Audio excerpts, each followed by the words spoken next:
আজ বৃহস্পতিবার, তাই আজকে হবে নিরামিষ। কাল রাতেই আলুগুলো সব সেদ্ধ করে রেখে দিয়েছিলাম।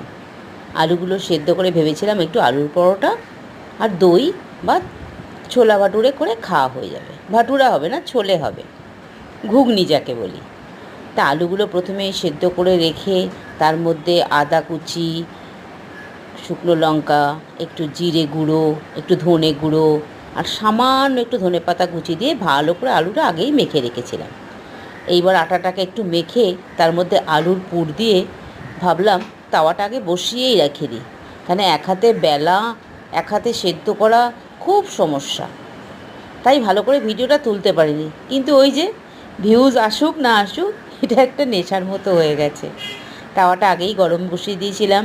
এবার ভালো করে বেলে একটু সামান্য ওপরে ঘি ছড়িয়ে বা সাদা তেল দিয়েও করতে পারি, কোনো অসুবিধা কিছু নেই। ঘি দিলে টেস্টটা একটু ভালো হয়, আর একটুখানি বাসি হয়ে গেলেও খেতে খারাপ লাগে না। তাই ঘি দিয়ে ভালো করে ভেজে এবার উল্টে পাল্টে সুন্দর করে লাল করে মুচমুচে যাতে হয় করে ভালো করে করলাম, করে আর একটা বানালাম। আমার ক্যামেরাটা ঠিক মতো না সেট করা হয়নি, তাই না দেখতে খুব অসুবিধা হচ্ছে।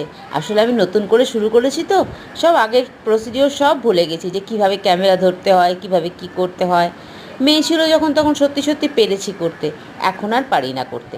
তাও মনে হয় যে যাই হোক, কেউ লাইক দিক না দিক, একটু নিজের আনন্দ, এবং মানুষেরও তো সময়ের অসম্ভব দাম আছে না।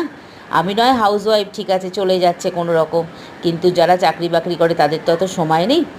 তাই একটু রান্নাবান্না করে নিজের মনটাকে ভালো রাখি, আর একটু ভিউজ হলে ভালো হয় দেখতে। আমরা আমার মতো সাধারণ নারী কোনো দিনই ইউটিউবার হয়ে উঠতে পারবে না, সেও আমি জানি। যাই হোক করলাম। এইবার করার পর আবার একটা ভালো করে সুন্দর করে এটাকে দিয়ে অন্য আর একটা জায়গা থেকে আর একটা রেখে দিলাম সুন্দর করে থালাতে। এইবার আর এক হাতে ভীষণ বাজে হয়েছে, ক্যামেরাটা একদম বসানো আমার সেট হয়নি। আর একটা পরোটা ওরমভাবে সেম প্রসেসে বেলে ঘি দিয়ে ওপরে হালকা একটুখানি ঘি দিয়ে আর একটা পরোটাও ওরমভাবে আলুর পুর দিয়ে ভেজে নিলাম। ভেজে এবার কী করলাম, প্লেটের মধ্যে সাজিয়ে দিলাম। সঙ্গে রইল একটু টক দই। টক দইয়ের মধ্যে একটু সামান্য জিরে গুঁড়ো বা একটু ইমলির চাটনি দিলে ভালো লাগে, কিন্তু আমি আর দিইনি। আমি কি করেছি, ইমলির চাটনিটা আলাদা রেখে দিয়েছি।